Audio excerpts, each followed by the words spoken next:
Karena makanya saya untuk di asrama ini menerapkan metode namanya taskib otakwim, yaitu pembinaan dan pengkaderan. Artinya kita bina mereka untuk bisa menjadi orang ketika selesai dari sahabat yatim itu siap pakai gitu. Jadi bayangkan anak yatim, duafa, tapi mereka juga ikut kurban gitu. Kalau sama kita nanti Kepos ini bisa berganti, guru bisa berganti, tapi yang tidak bisa berganti apa? Tuhannya gitu kan. Dan itu yang pelan-pelan kita tanamkan, tauhid tadi.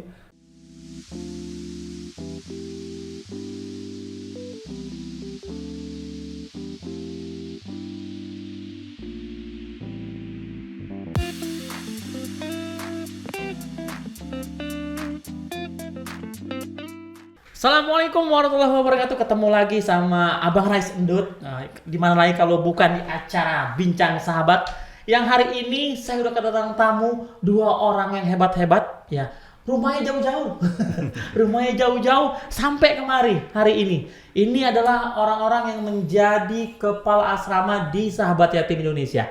Kita langsung aja kita sapa, kita ajak ngobrol hari ini. Assalamualaikum warahmatullahi wabarakatuh, Abi. Waalaikumsalam warahmatullahi wabarakatuh, Bang Rais.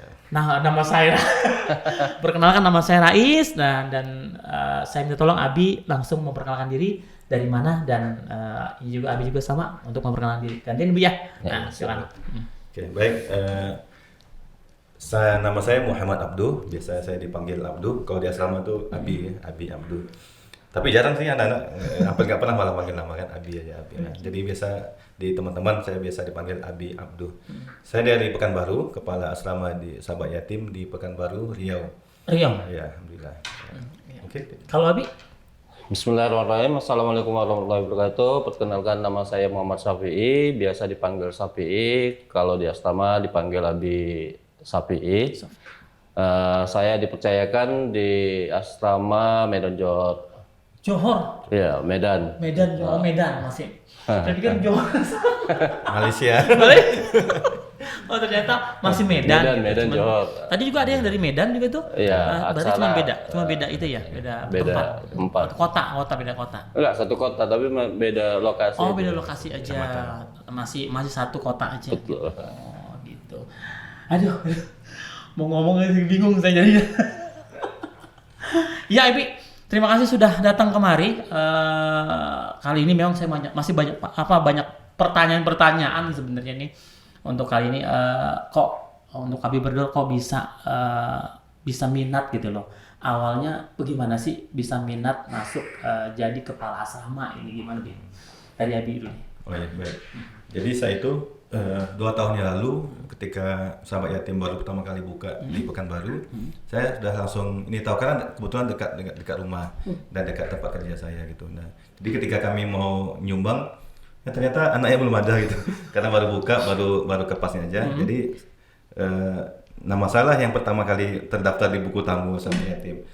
Sudah ada kepasnya waktu itu, cuman 9 bulan berjalan, Kepasnya tidak melanjutkan lagi.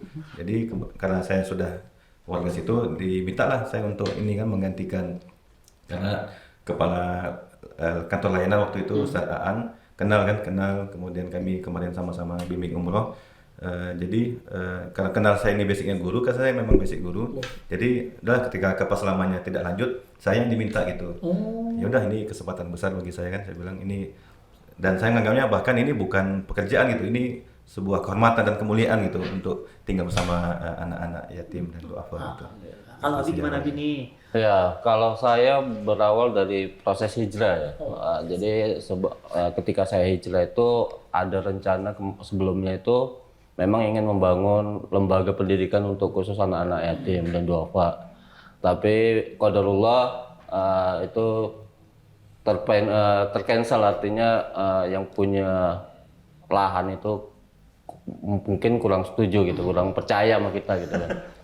Hingga saya hijrah ke Medan. Akhirnya saya lihat kebetulan Nabi Sa'dun ini adalah teman pesantren saya. Bedanya cuman beliau itu tidak selesai, saya tamat gitu. Setelah 20 tahun saya lihat, wah beliau ini udah di Bogor kan, ada apanya di Sahabat Yatim. Jadi kebetulan saya pada saat itu masih buka usaha. saya usaha bakso hijrah namanya. Baksonya itu makan sepuasnya, bayar seikhlasnya. Jadi ketika saya undang beliau gitu, datanglah ke tempat saya. Kebetulan saya juga ada dulu usaha sandal. Ya karena saya hijrah, saya bawa sandal-sandal itu. Saya niatnya untuk berbagi kepada anak-anak yatim gitu. Tapi qadarullah 2 kali ngundang juga anak-anak ini. Kemudian istri kalau umpamanya ada lowongan jadi kepala asrama maulah gitu. Jadi saya utarakan ke Abi Sadun gitu. Jadi Bi kalau ada informasi buka asrama bolehlah katanya, saya bilang gitu. Alhamdulillah qadarullah tadinya kalau di luar daerah mau nggak Bi katanya. Ya siap kita, karena kita kan memang udah nggak mikir-mikir kemana lagi gitu. Jadi akhirnya qadarullahnya Johor, minum Johor. Jadi memang qadarullah itu penempatan di Medan. Bi, alhamdulillah ini Medan Johor buka. Mau nggak? Siap, insya Allah. Gitu. Padahal itu saat-saat pandemi itu kan. Udah berapa tahun Bi nih jadi kepala asrama nih, Abi? Kalau saya 1 tahun. Kita sama, Pak. ya. Sama. Beda hari aja kan. Setahun ya, beda hari aja. Saya ingat tuh 14 Juni, pas tahunnya lalu ya. Kalau saya 15 Juni. Oh, beda saja kita ya. 1 tahun bener ya, pas kemarin Juni itu. Cuman bedanya Johor memang baru buka asramanya ya. Iya. Kalau saya, kalau kami tuh udah jalan setahun kurang. Berjalan sepakat. Saya berarti kepala sama yang keduanya gitu. Yang cewek apa yang cowok Bi, nih? Kalau saya Putri. Sama-sama Putri gitu. Putri Awad, dulu. ya. Putri lagi nih, tadi mah Putri. cowok, ada dapet cowok, ada yang dapet cewek, Iya, cewek nih, iya. oh harap Putri dua-duanya nih, luar biasa. Berarti kan punya pengalaman pasti sama Iya. ini malah. Tapi Bi, kan sebelum Abi masuk ke kepala asrama, tadi kan dibilang katanya saya dulunya jadi guru gitu. Emangnya nggak sayang-sayang tuh? Caranya jadi guru kan enak banget itu berkata.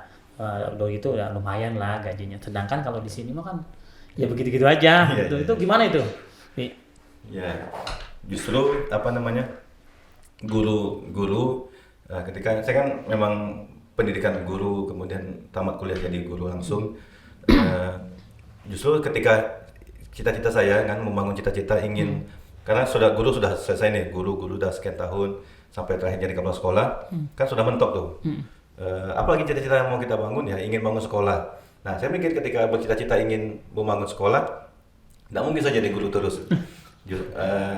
Bahkan saya sempat berhenti itu jadi guru ingin terjun ke dunia usaha gitu kan. Nah, ingin di dunia. Karena saya lihat di Pekanbaru yang punya sekolah itu nggak ada yang guru gitu, hampir nggak ada guru.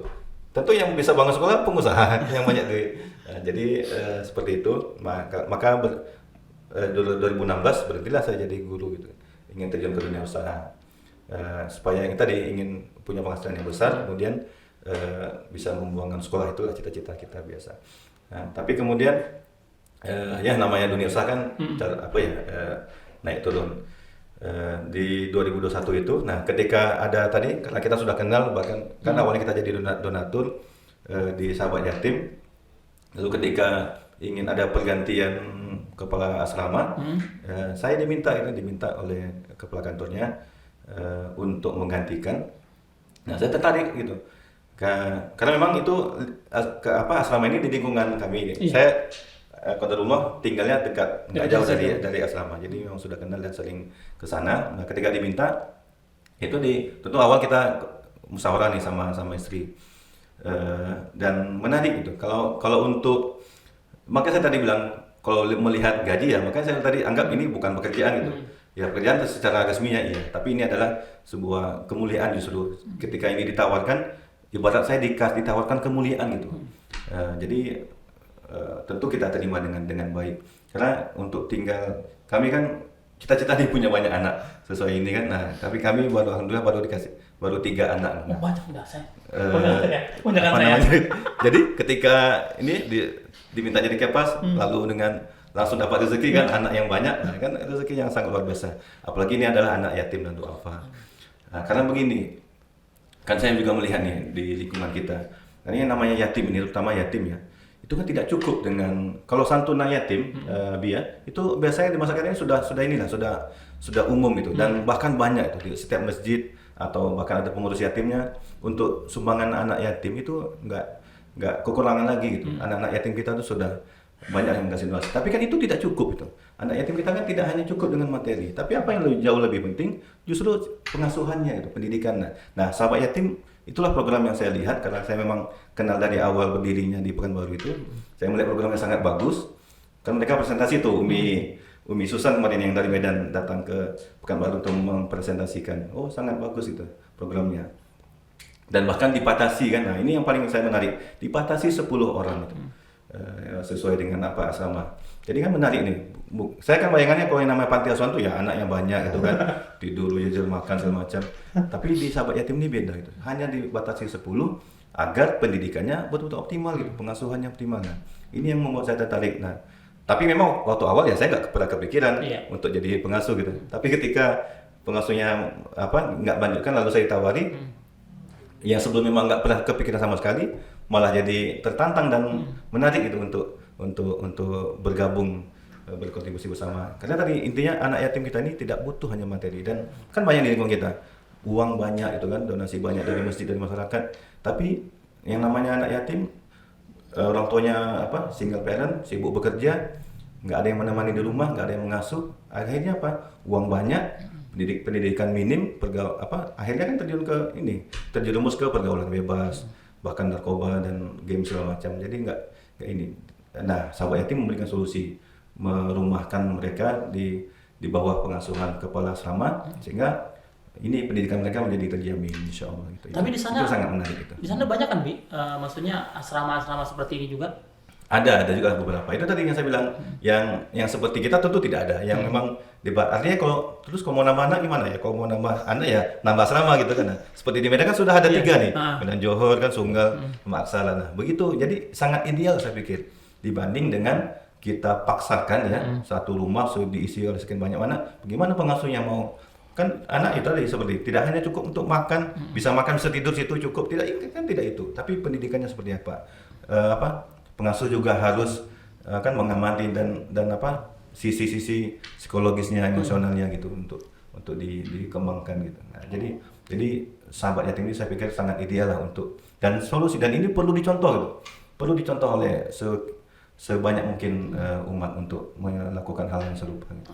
Nah, kalau Abi nih, reaksi istri dan anak ketika Abi ini jadi mau jadi kepala asrama, kira-kira gimana reaksinya? Atau udah jadi aja, atau gimana Bi? Pasti ada pertentangan kan di situ, Bi? Kalau justru kan yang meminta itu awalnya istri tadi kan, nah, jadi karena memang kita udah satu frekuensi, jadi kalau saya yang meminta belum tentu istri mau kan gitu. Tapi karena udah satu frekuensi, akhirnya ya sudah kita terima. Karena apa yang kita selama ini kan background saya tuh harusnya jadi ustadz, pengajar agama kan gitu. Karena tamat pesantren. Jadi proses selama ini yang sebelum saya di sahabat yatim tuh saya banyak memberikan ilmu kepada pengusaha-pengusaha muslim yang terlibat utang dalam penyelesaian utangnya. Jadi saya rasa ilmu saya ini kan pasti dipertanyakan yang di sekolah kan ini, yang kita pelajari ini. Kemana saya limpahkan ini, saya curahkan ilmu saya ini kan, saya bagi gitu. Artinya saya harus berkontribusi. Kalau umpamanya saya berkontribusi kepada kawan-kawan yang udah sukses, nggak ada gunanya. Ada baiknya, mungkin qadarullah itulah Allah mendatangkan satu kebaikan, dikasihlah kita untuk membagi ilmu ini kepada anak-anak yatim itu. Tapi sekarang masih tetap mengajar itu masih tetap. Kalau sekarang ini karena saya udah fokus akadnya udah di sahabat yatim, itunya udah saya kurangi. Luar biasa. Ada berapa Bi di sana anaknya? Anaknya ada 8. Ada 8. Dengan beda-beda sekelas nih, maksudnya ada SD, SMP. Iya. Gitu. Abi juga sama sih. Sama. Saya ada 6, tapi tambah anak saya 3 jadi 9. SD ada Rata-rata SD, satu yang SMP gitu. satu SMP, berarti lebih susah. Ada satu yang masih 5 tahun, tapi ini masih proses masuk gitu. Masih 5 tahun segitu. Itu anak-anak ini Bi, itu didapat dari lingkungan sendiri atau memang dari luar daerah yang diambilnya atau gimana? Nah, kalau Pekanbaru ini menarik nih. Itu tadi yang saya bilang cerita di awal. Jadi angkatan pertama itu dari lingkungan sekitar, karena saya minta kan, karena kita mau nyumbang anak yang belum ada, jadi saya bawa lah ini kepas pertamanya itu ke masjid saya, masjid dekat rumah saya itu kan, datanglah Umi Susan juga yang sebagai trainernya presentasi. Jadi anak pertama itu dari lingkungan sekitar semuanya jadi alhamdulillah masuk itu 7 orang angkatan pertama itu 7 orang masuk. Tapi nggak bertahan sih sebenarnya, sempat keluar jadi ganti baru. Nah ketika saya masuk itu sudah anak baru semua gitu, anak baru semua. Tapi artinya kan anaknya sudah ada. Saya kan Kepas yang kedua, jadi anak sudah ada itu lingkungan Pekanbaru semua. Memang ada yang jauh-jauh, ada yang ujung kota sini, tapi masih dalam kota Pekanbaru. Kemudian yang saya tambahkan ketika saya jadi Kepas itu nggak jauh-jauh juga, bahkan dari adik-adik mereka sendiri gitu. Tadi kan anak kakaknya sudah di situ, kemudian orang tuanya juga merasa ini bagus ya, cocok. Dan jadi 3 orang tuh yang sempat, termasuk yang sekarang baru masuk, nggak jauh-jauh bahkan dari adik kandung mereka sendiri, 1, 2, 3 yang sempat pernah masuk ke situ. Jadi gitu sih, nggak ada, belum sempat. Sebenarnya kan boleh aja dari luar daerah. Cuman memang karena Pekanbarunya sudah ada terpenuhi, udah dari situ aja. Bahkan yang sekarang ini ya dari adik mereka sendiri yang masuk di situ. Yang masuk di situ. Kalau semuanya di situ ya. Kalau Bi gimana, Bi? Kalau kita memang masih di wilayah Sumatera Utara, tapi sebagian itu memang wilayah Kota Medan. Selebihnya ada yang beberapa anak, ada 2 orang, 1 di kabupaten, di luar Kota Medan. Tapi masih SD, SMP gitu ya? Iya, kalau SD kita ada 2 orang, selebihnya SMP. Jadi udah ada yang lebih besar ya. Iya. Kalau Bi kebanyakan ini anak-anak pas kecil. Iya. Kalau Tapi sudah belajar remaja juga. Oh, remaja. Bahkan sudah balik gitu. Tinggal 1 yang belum balik. lebih mudah mana Bi nih? Ngurusin yang yang kecil apa yang lebih besar? Bi nih, menurut Abi gimana Bi? Kalau saya sebenarnya lebih yang besar, yang lebih sulit, karena mereka apalagi masa-masa pancaroba kan. Artinya kita harus menanamkan yang namanya pertama itu pemahaman agama dulu. Karena perempuan ini lebih rawan, termasuk terhadap kita sama anak yang kita asuh. Salah satunya kita bukan mahramnya gitu. Artinya kita harus memberikan dasar agama yang benar-benar bisa mereka nanti aplikasikan di luar asrama.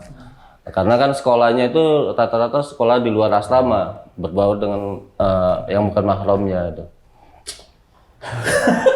Bi gimana Bi nih? Kalau Abi kebanyakan ini anak-anak SD nih, berarti kan lebih susah kalau menurut saya tadi yang dibicara sama Abi ini lebih susah. Gimana Bi? Sebenarnya kalau susah mudahnya tuh semua plus minus sebenarnya. Yang kecil juga ada plus minusnya, yang remaja juga plus. Yang remaja tadi dibilang kan remaja tuh proses ini kan pubertas gitu, dan ada jiwa mereka sudah ingin selevel dengan kita. Sementara kalau yang kecil ya tadi pemahamannya masih nol. Cuman kalau melihat mau ideal, kalau saya malah lebih, alhamdulillah sesuai dengan fakta yang kondisi kita hadapi sekarang ya idealnya memang dari lebih kecil gitu.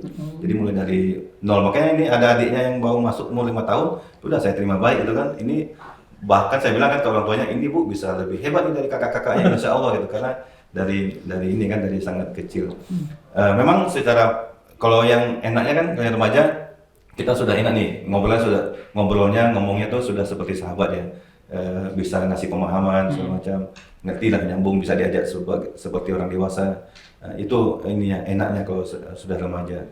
Kalau kecil kan ya dia anak kecil ya, memang menerima aja gitu bisanya. Cuma kan enak gitu.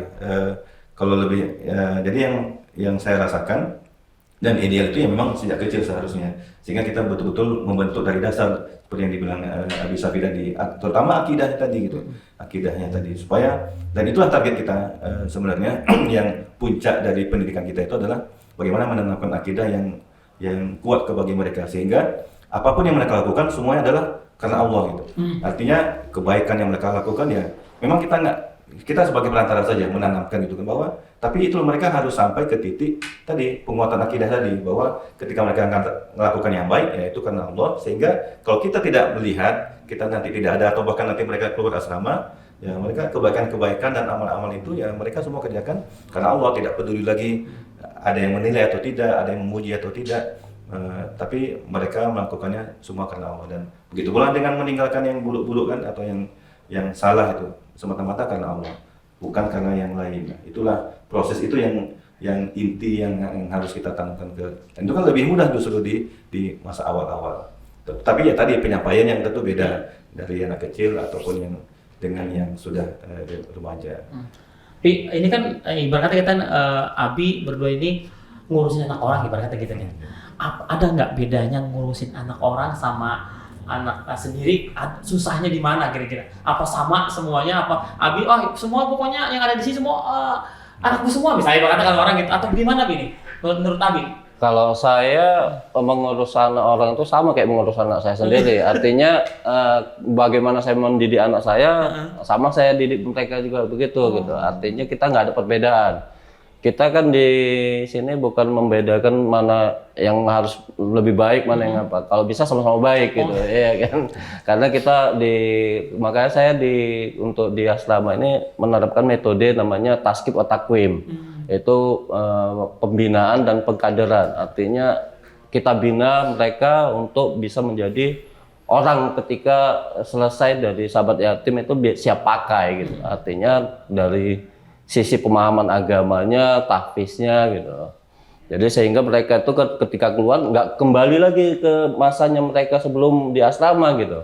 Artinya mereka udah berubah, bahkan bisa merubah keluarga-keluarganya gitu. Jadi dengan pemahaman yang kita kasih tentang agama itu bisa diterapkan sama keluarga-keluarga, khususnya kepada ibu-ibunya yang tadi, karena kan mereka ini rata-rata tanpa ayah.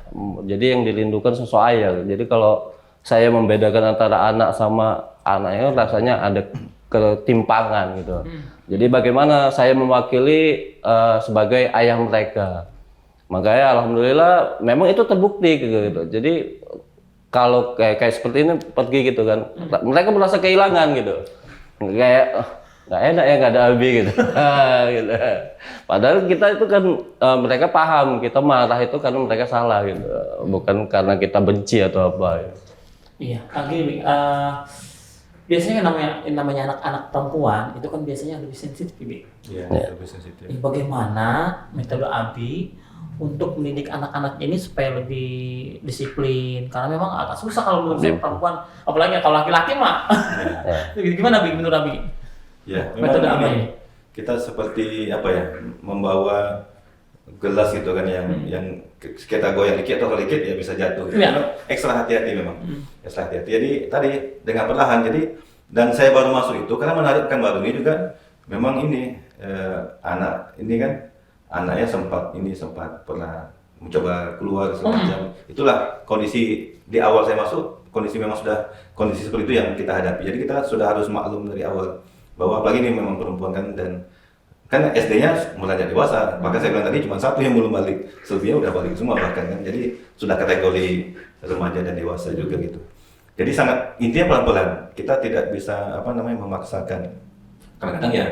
Tapi kalau sudah berulang-ulang gitu ya, karena nama kita keterbatasan ya, tadi ada juga rasa ingin memaksakan.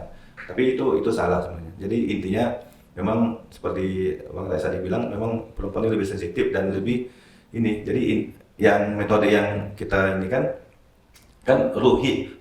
kita sentuh ininya, ruhiyahnya gitu.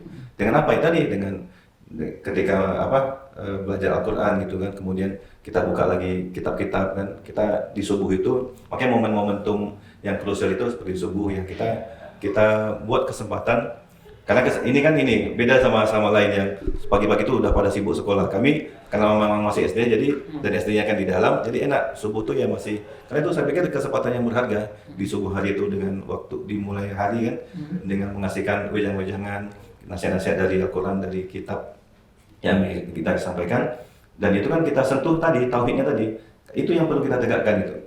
Kalau sama kita nanti kepas ini bisa berganti, guru bisa berganti, tapi yang tidak bisa berganti apa? Tuhannya gitu kan. Dan itu yang pelan-pelan kita tanamkan, tauhid tadi, menanamkan pemahaman, kesadaran, keyakinan bahwa apapun yang kita lakukan semuanya adalah semua karena Allah. Kalau itu mereka sudah dapatkan, maka insya Allah semua akan baik. Jadi pelan-pelan tapi pelan-pelan tentunya dengan berulang-ulang, dan ya sebagaimana biasa saya pun sendiri kadang-kadang kalau lagi melihat suatu hal yang sudah kita sampaikan berulang-ulang masih dilanggar juga kan, kadang ini kita jadi tegas peringatannya gitu. Dan itu tadi tapi anak-anak seolah paham itu bahwa marah pun kita, tegas pun kita karena itulah kita sayangnya, bukan karena kita benci gitu kan, seperti itu. Tapi Abi pernah marah, Bi? Marah saya, saya memang Orang Medan, orang Makassar gitu. karena orang Medan itu terkenal dengan logatnya gitu. Soalnya dari saya santai, takutnya nggak pernah marah gitu. Makanya ditanyain dia pernah marah nggak nih? Pernah marah nggak biar gitu. Pernah, kalau memang pernah marah, pernah nggak kejadian apa yang bikin Abi marah waktu itu sama anak-anak? Kalau saya marah itu kalau untuk masalah adab. Adab itu paling saya tekankan sama anak-anak. Jadi kalau di asrama saya itu anak-anak tuh keluar dari kamar tuh nggak pakai jilbab. Keluar dari pintu tuh nggak boleh pakai celana panjang aja gitu. Jadi harus mesti pakai ero atau gamis gitu. Jadi kesan sama donatur pun juga ya alhamdulillah positif gitu. Artinya memang banyak donatur di asrama di Medan itu nggak menyangka kalau mereka tuh anak yatim. Karena bersih, kemudian pakaiannya pakaian Islami gitu.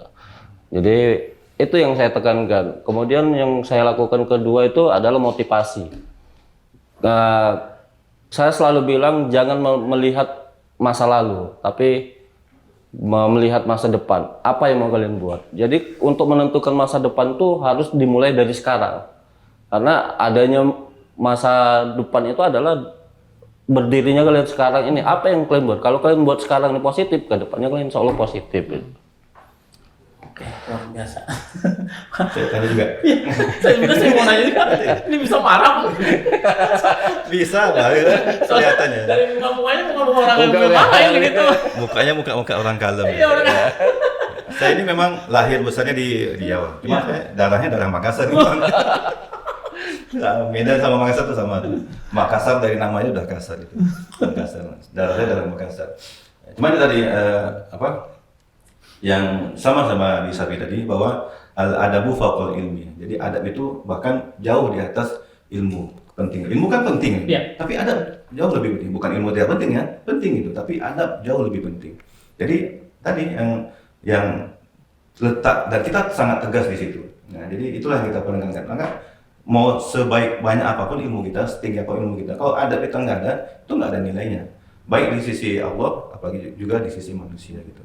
Jadi memang kita kadang yang menjadi keras itu di sisi adab tadi itu.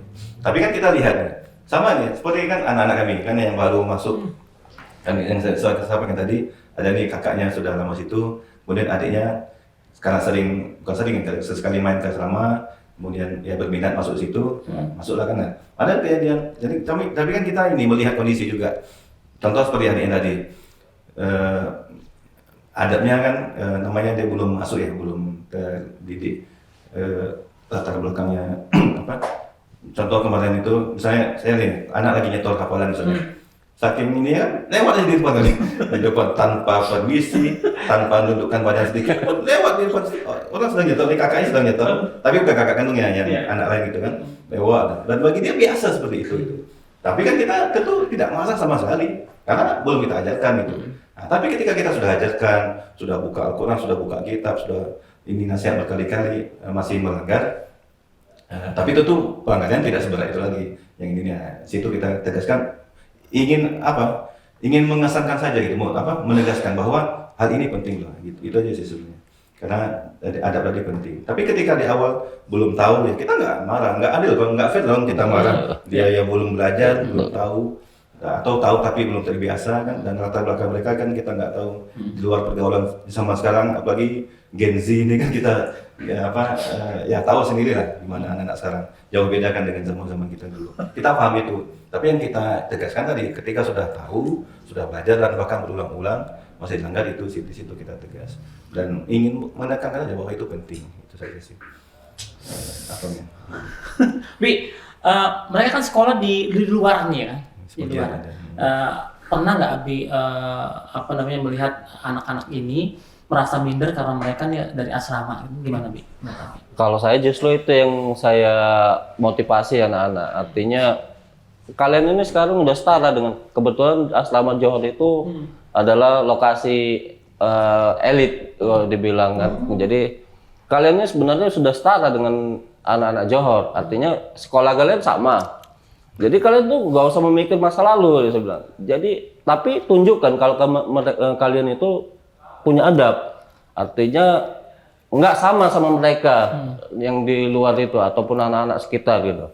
Jadi itulah yang saya lakukan sama mereka. Jadi supaya mereka itu tidak minder.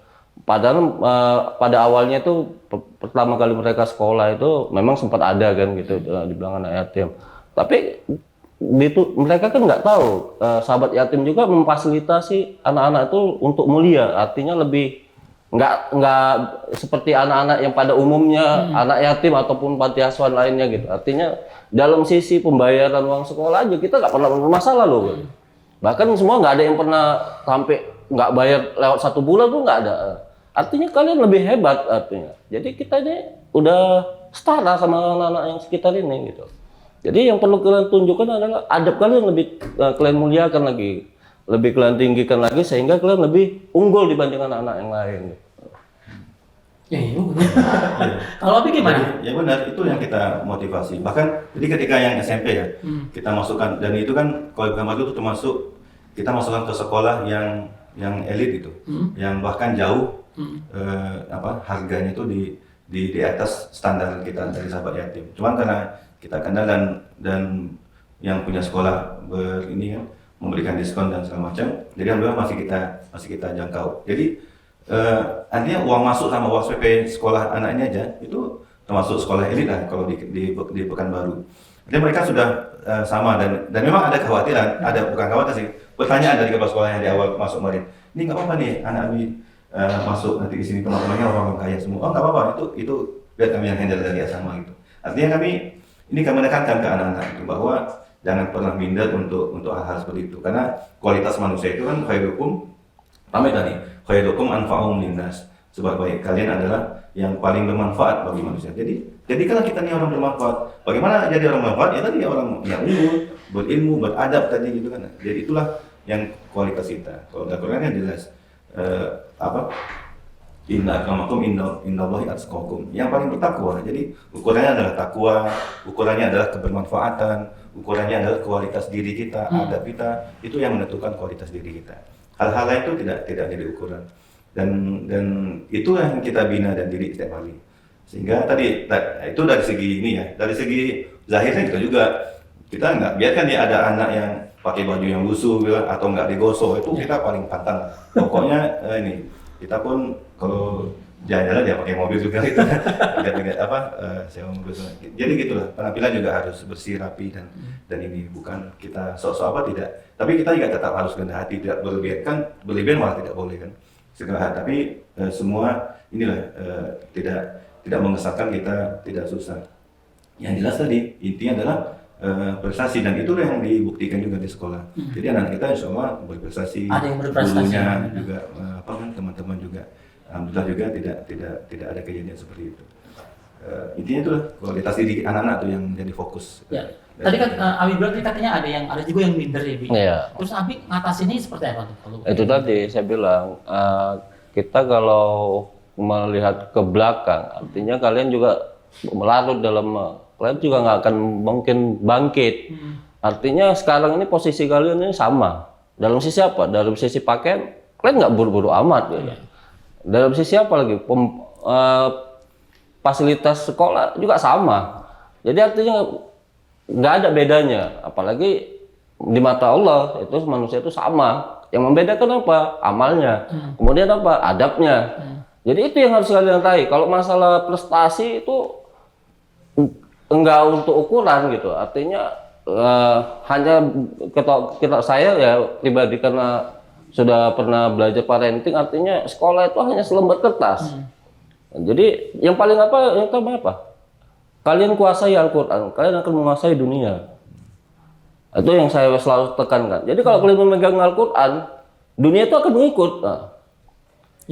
Itu dari awal pertama ada yang nggak baca pun lambat, ya kan. Kemudian cara menangkap pemahaman pun lambat.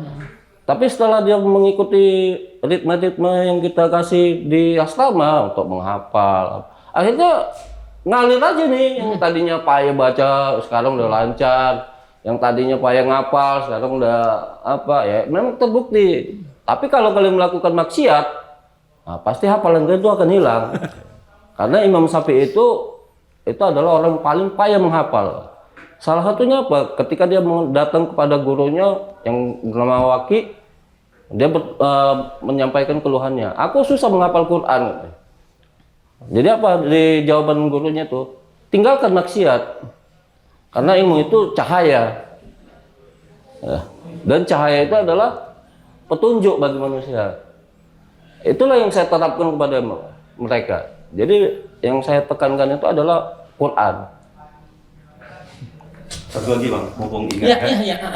terkait hal tadi kan. Nah, jadi kita juga ada hadis yang menarik kan yang kita tanamkan ke anak, al yadul ulya khairum minal yadis sufla. Jadi tangan di atas itu lebih baik daripada tangan di bawah. Nah, ini juga yang kita doktrin ke anak-anak bahwa mental tangan di atas yang harus dibentuk di anak-anak. Jadi tidak mental diberi terus gitu kan. Dan itu menjadi fenomena nih di kalangan anak-anak panti misalnya kan. Jadi termasuk kita juga harus antisipasi itu. Jangan terbiasakan mereka untuk menerima. Bahkan kita bentuk mereka, bagaimana caranya membentuk mental tangan di atas itu dengan jadi uang jajan kan di Sabayat ini ada nih fasilitas uang jajan. Ya, jadi uang jajan mereka tuh ya mereka sisihkan untuk menabung pertama gitu kan, tapi untuk sedekah juga, sedekah harian. Plus, ini yang program terbaru kita ikutkan juga nih kan di Sabayat ada program tabungan kurban. Nah, kita ikutkan anak tuh tabungan kurban. Tapi tentunya nama ini ada ibadah dan ya, sunnah tentu tidak kita wajibkan. Kita hanya ngasih pemahaman. Tapi alhamdulillah 100% anaknya ikut semua gitu kan. Jadi bayangkan anak yatim duafa, tapi mereka juga ikut kurban gitu. Memang tahun ini belum cukup tabungannya karena baru beberapa bulan yang lalu mulainya. Tapi insya Allah tahun depan, insya Allah anak-anak pada kurban semua itu dari tabungan mereka. Dan ini kan mereka hadiahkan untuk orang tua masing-masing. Bisa jadi orang tua yang mungkin belum sempat kurban sebelumnya atau apa. Jadi kan terbentuk nih mental mereka nih. Mereka mentalnya mental tangan di atas, jangan bukan mental tangan di bawah. Dan ketika mental itu sudah terbentuk ya nggak ada juga alasan untuk minder, jangan minder gitu kan. Karena mereka dan setelah tamat pun dari sahabat yatim alumni, kalau tidak kita bentuk mental ini sejak dini ya mereka sampai bersatu nanti akan begini juga gitu. Bukan tangannya nggak gini, cuman mentalnya mental tangan di bawah juga gitu. Nah, ini yang harus kita antisipasi dengan tadi membiasakan mereka untuk memberi.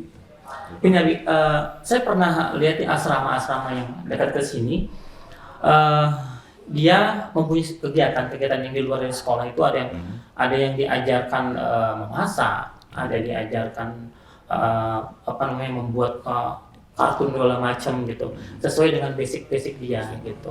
Kalau di asrama Abi gimana? Apa kan setiap anak kan pasti punya basic masing-masing nih gitu. Apa di sana juga ada pembelajaran yang lain? Misalnya kayak Abi ini kan bisa bikin bakso gitu, diajarin dagang gitu kan. Itu kan jadi bakso gong. itu kan tadi masuk ke sini supaya jangan sampai dia begini di tempat Abi gimana? Ada kegiatan kayak gitu? Ya karena basic saya itu adalah entrepreneur, jadi saya membekali anak-anak itu untuk menjadi pengusaha rata-rata ya kan. Artinya kayak kemarin kaligrafi, saya kasih teknik untuk membuat kaligrafi dari kaca. Kan itu kalau mereka bisa kembangkan dan bisa mereka pahami, bisa dikuasai, itu bisa jadi modal untuk buat mereka untuk mencari nafkah ke depannya kan gitu, bisa mencari walaupun masih dalam kondisi anak-anak. Kemudian ya seperti tadi bakso tadi udah dipraktekkan prakteknya pas pula tadi kan di set di grup tadi. Kita semuanya. Jadi bakso kalau istilahnya itu kalau kita itu baksonya memang bakso unik deh, artinya di dalamnya itu ada varian, ada keju, ada telur, ada mercon. Jangan lupa nanti kita kesana, jangan ya, jangan di iklan saya, di kuliner saya, jangan lupa, jangan lupa ya. Jadi pemahaman seperti itulah untuk modal mereka nanti ke depannya. Kalau di Abi gimana Bi? Sama. Jadi kalau yang tadi mungkin di sekolah ya, kalau ini kan memang harus dari asrama. Karena kan anak-anak ini masih SD rata-rata ya, baru satu orang yang SMP. Jadi kegiatan tuh memang masih banyak dari asrama. Nah yang kita ikutkan itu kita ikutkan di klub Panahan. Ya, Panahan itu alhamdulillah sudah sering ikut event dan bahkan terakhir kemarin sampai tingkat provinsi dan juara satu di tingkat provinsi untuk Panahan. Dan anak sangat enjoy itu, walaupun Panahan itu kan ya melatih kekuatan, fokus, konsentrasi, bahkan berpanas-panas. Tapi yang namanya anak enjoy ya senang gitu. Dan bisa nanti sampai ke tingkat nasional insya Allah targetnya gitu. Mudah-mudahan tahun ini sudah bisa ikut event nasional di tahun ini. Cuman tadi kan nama anak-anak kan beda-beda. Kita coba semuanya ikut, tapi tentu tidak semua yang Ya, mahir di betul. situ. Jadi kita juga tidak paksakan, Ya. tapi kan kita cobain dulu. Nah, yang lain juga ada yang, nah ini juga inovasi juga dari sahabat yatim untuk prakarya. Kalau dulu kan belum ditentukan nih arahnya prakarya. Tiap bulan kan ada nih budget untuk prakarya. Kadang kita kan acak-acak aja, oh bulan ini buat ini, bulan depan buat itu. Nah, kemarin ada arahan, coba difokuskan nih satu produk tapi berulang-ulang tiap bulannya itu gitu supaya anak lebih mahir. Udah kami muncul ide, bagus juga nih. Jadi sekarang yang kita buat prakaryanya itu adalah membuat ini sabun. Nah, sabun. Dan itu nggak diubah lagi kan. Memang itu, jadi bulan pertama memang masih ada kekurangan. Bulan kedua kita perbaiki lagi, bulan ketiga. Jadi sekarang ini kita sudah produk nih, buat sabun cuci piring. Yang pertama itu, kemudian deterjen cair, kemudian sama pewanginya juga, pewangi. Terakhir ini karbon nih, ada 4. Dan ini kan kebutuhan kita juga dia sama. Jadi sampai sekarang nggak pernah lagi nih beli di luar itu. Dan bahkan bisa kita, selain kita pakai sendiri, ya, sabun cuci piring, deterjen cair, pewangi, sampai karbonnya, selain kita pakai cuci sendiri, dan itu memang wajib, kebutuhan pokok juga kita dia sama kan, dan bisa kita jual gitu. Nah, jualnya kita buka online teman, karena kita banyak program, jadi online-nya belum maksimal. Kita titip ke warung toko, ke kedai-kedai, tapi kan kalau titip, kan kita nggak jual langsung nih. Ya. Terakhir ini, kita mikir lagi, nah anak nih, produksi sudah oke gitu kan. Kalau titip di warung, anak belum ada nih pengalaman entrepreneurnya.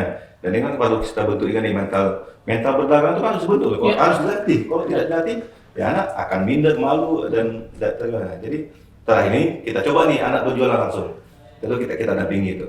Jadi kayak di Pekanbaru itu ada namanya pasar kaget yang terdekat dari asrama itu ada jadwalnya hari Rabu. Nah, anak sudah turun langsung ke sana. Kita buka lapak itu kan, dan kita dampingi anak jualan. Soalnya ini bukan eksploitasi anak gitu. Bahkan ini pembelajaran yang dasar gitu kan, anak sudah produksi yang jualan juga. Artinya ya seperti itu. Jadi ada bakat yang terlatih bagi mereka, baik dari sisi olahraga, kemudian juga produksi produk, kemudian juga jualannya. Ya, karena memang di sekolah-sekolah sekarang udah diajarkan gitu Pak. Ya. Semuanya diajarkan bagaimana cara seperti ini gitu. Ya berarti Abi nanti kalau butuh sabun kan mari Abi gitu. Tadinya mau bawa ke sini kan banyak, cuman karena ini cuma cairan jadi takutnya nggak lolos nanti di mana. Iya, dilarang. Saya cuma bawa sedikit tadi. Pengennya pengen ngasih ke pusat kan. Butuh bakso jangan lupa. Butuh bakso sama ini, butuh bakso. Dekat. Medan Pekanbaru kan masih. Berarti alhamdulillah sekarang selama Abi menjalankan jadi kepala Kepas, sekarang anak udah disiplin semua ya. Kondisinya sekarang gimana sih nih? Ini malah dulu nih. Kondisinya Kalau ini sekarang. kondisi sama aja, namanya anak-anak itu harus banyak-banyak diingati gitu kan. Kalau yang namanya disiplin pasti ada juga pelanggaran-pelanggaran, tapi kan tetap kita kasih punishment and reward. Artinya ketika mereka melanggar kita kasih punishment, tapi bukan berbentuk fisik, tapi berbentuk ilmu. Artinya ketika dia melanggar bisa kita kasih hafalan, umpamanya surah ini, ataupun membersihkan kamar mandi atau apa yang pokoknya yang nggak berbentuk fisik lah gitu. Kalau Abi? Ya. Alhamdulillah kan ini butuh proses yang panjang. Tapi kalau perubahan itu sudah banyak perubahan. Bahkan saya juga komunikasi nih ke orang tua. Orang tua kan melihat ya, sesekali kan bawa libur mereka pulang, atau orang tua ada kunjungan ke asrama sesekali. Telepon saya tanyain gimana sih perkembangan anak. Sangat luar biasa gitu, menurut orang tua masing-masing ya. Keluarga kakaknya juga ada yang dari walinya kakak. Alhamdulillah, tapi itu tadi kata Misapi itu butuh proses panjang. Sampai sekarang pun kita nggak bisa didiamin gitu kita sudah berpangku tangan, tidak ngurus lagi, tidak. Sampai sekarang pun masih berproses, masih perlu ada yang diingatkan. Tapi kalau tadi dibilang dari awal sampai setahun ya, kita udah setahun ini tentu sudah banyak perubahan alhamdulillah gitu. Dengan kerja keras dan anak-anak, karena di awal kita lihat juga anak-anak memang ini dasarnya itu memang pengen belajar gitu, pengen menjadi anak baik. Jadi kalau sempurna tentu belum, dan masih sekarang pun kita masih sering ingatkan, dan kita nggak pernah harus bosan. Jangan kalau Kepasnya sudah bosan untuk ingatkan, nah itu udah tamat sih. Insya kita tidak pernah bosan, dan anak-anak pun juga tidak boleh bosan juga, karena kan itu kan menjadi syarat nih. Kan ada menurut Imam Syafi'i dan Imam Ali kan ada 6 syarat belajar kan. Ya, salah satunya kan sabar dari kesabaran, kan kecerdasan, kesabaran, kemudian kemauan yang kuat. Nah, itu kan semua juga anak wajib memiliki 6 syarat tadi. Nah, dan alhamdulillah dengan perubahan-perubahan ya, yang paling karena kita memang penekanannya ke adab, dan itulah yang paling terasakan oleh keluarga beliau, keluarga anak ini kan, keluarga dan termasuk juga orang tuanya di adab tadi. Sudah banyak perubahan ibadahnya juga gitu. Tapi tadi sekali lagi ini masih proses yang panjang. Nah, salah satu syarat juga kan apa istilahnya itu panjangnya waktu, tulul zaman. Butuh waktu yang panjang. Proses belajar itu butuh waktu yang panjang. Nah, akhirnya apa? Kalau seandainya di tengah jalan ini, walaupun anak sudah tadi setahun ini sudah banyak perubahan, tapi seandainya berhenti di tengah jalan, itu bisa jadi balik ke nol lagi, bisa jadi. Karena prosesnya harus panjang. Dan alhamdulillah itu kan kembali ke kita nih. Jangan orang tua, ke kita saja yang sehari bukan orang tua kandungnya sudah sangat merasakan itu.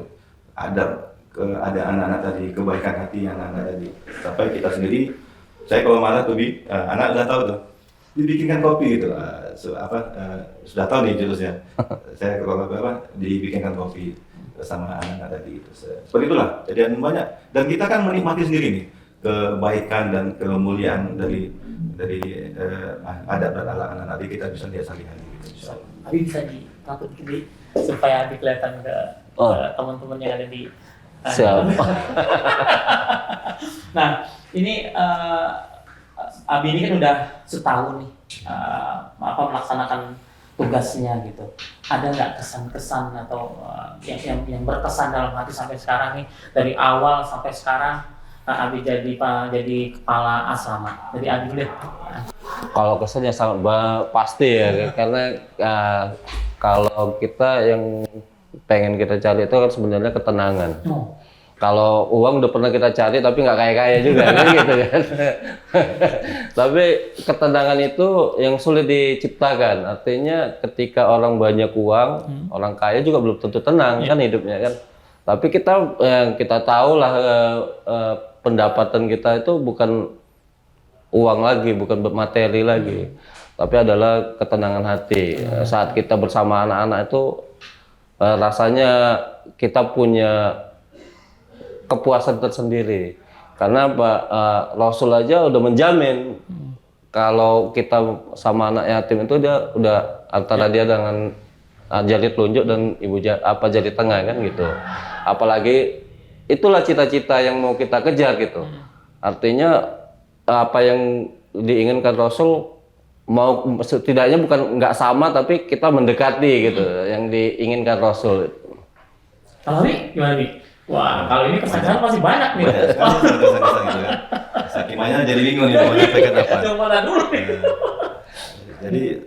Jadi itu seperti awal saya bilang tadi, ini ada sebuah kemuliaan, keberkahan yang luar biasa yang kami dapatkan ketika kalau dulu kan kita ngajar sekolah pergi pagi pulang sore, yang kita ajar anak-anak orang kaya lagi kan.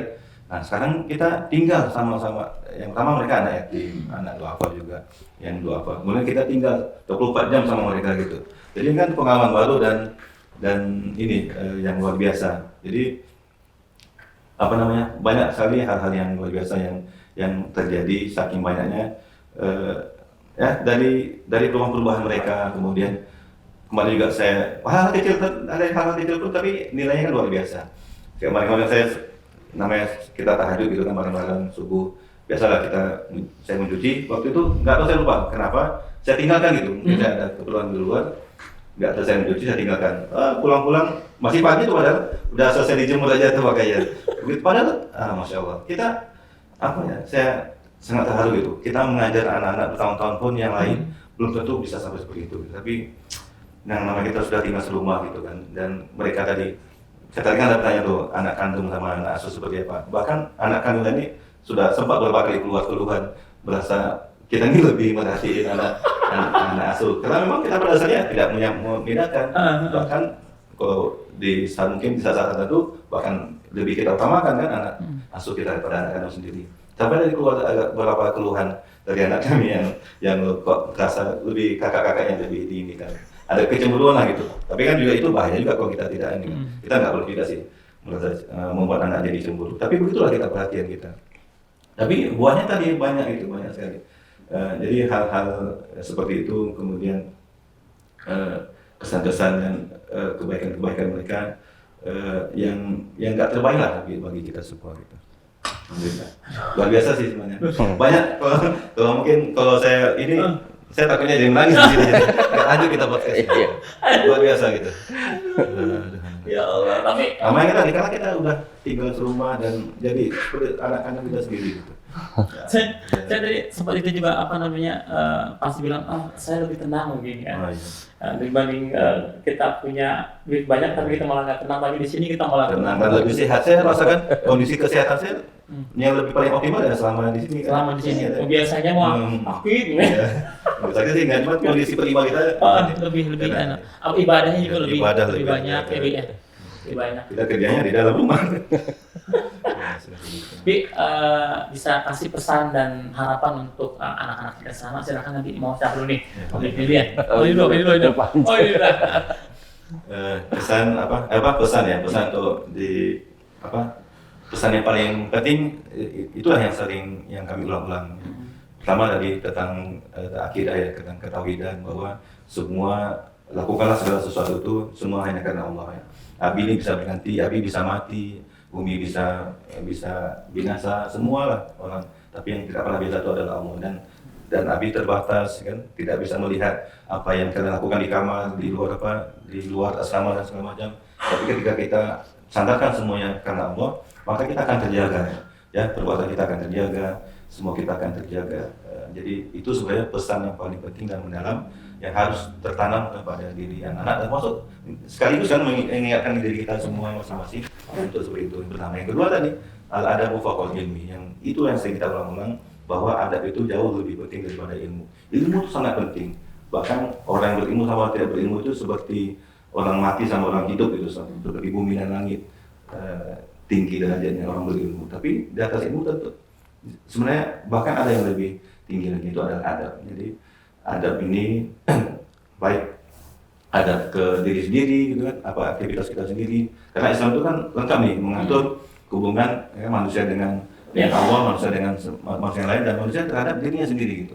Nah, semua itu harus kita jaga sesuai dengan syariat Islam gitu, sesuai dengan jadi akidah dan syariat Islam harus terjaga dengan dan teraktualisasi dengan baik oleh anak-anak kita. Soal itulah harapan kita dan yang pesan yang paling sering kita ulang-ulang ke anak-anak itu seperti itu.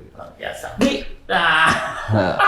Kalau ya pesannya pertama innamal a'malu binniyat, artinya apapun yang kita lakukan kembali pada niatnya.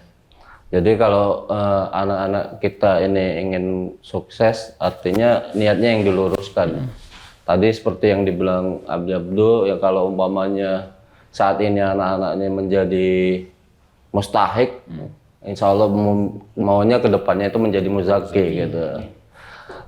Kemudian kedua itu tadi masalah adab juga kan, karena itu tadi al-adabu fawqal ilmi, dan kedua al-adab qoblal amal kan gitu.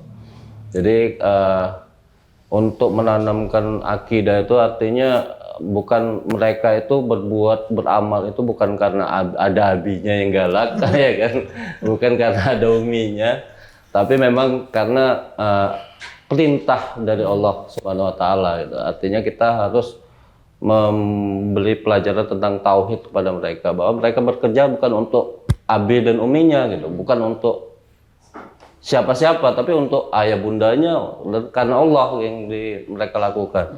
Jadi tanpa abi, tanpa umi, mereka itu berbuat gitu, artinya tetap beribadah, tetap beradab gitu. Tapi ketika tadi Abi mau kemarin ini berdua ya, Abi mau ke Jakarta, ada pesan nggak dari anak-anak buat oleh-oleh gitu? Yang selalu dipesankan itu biar hati-hati di jalan. Kali oleh-oleh Bi. Oh, kalau ini masih ada nih, masih ada nih. Bi, mau oleh-oleh Bi. Ada dan bahkan sudah kita siapkan ini. Makanya saya cepat-cepat datang ke sini, pagi-pagi Buta udah nyampe Jakarta. Jalan-jalan dulu kan, cari oleh-oleh. Aku nanti nggak sempat lagi. Artinya ya untuk menyenangkan tadi anak itu gimana ya? Sudah jadi bagian yang tak terpisahkan dari diri kita. Jadi apa-apa ingatnya ke anak semuanya gitu. Ya Allah. Malah kadang kita kalau saya tuh sedih kadang. Anak saya malah di orang lain. Iya. Bisa begitu ya? Karena anak saya dua di pesantren. Oh, iya pesantren. Makanya saya bilang kalian itu sebenarnya lebih dari anak saya. Ilmu saya ini nggak sepenuhnya saya turunkan kepada anak saya, malah sama kalian gitu. Malah sama anak yang sama ya, yang lebih banyak dikasihnya. Timbang sama anaknya, malah anak disuruh di ya, Mi, aduh, kalau kita ngomong itu dari tadi ini udah enak asik bener asik. Cuma masalahnya waktunya ini. Pengennya sih banyak ini yang tanya, cuma waktu yang memisahkan kita, Mi. Terima kasih banyak, Nabi. Sama-sama. Datang kemari, sudah mau datang ke Bincang Sahabat. Mudah-mudahan kita bisa ketemu lagi dan mudah-mudahan Nabi selalu sehat selalu dan Amin. Alhamdulillah. Supaya Mudah-mudahan ini nggak yang terakhir ya. saya makan bakso. Oke, siap. Oke, terima kasih teman-teman sekalian sahabat Bincang. Kita akan ketemu lagi di acara dari gelombang yang sama di Bincang Sahabat. Assalamualaikum warahmatullahi wabarakatuh. Waalaikumsalam warahmatullahi wabarakatuh. Terima kasih.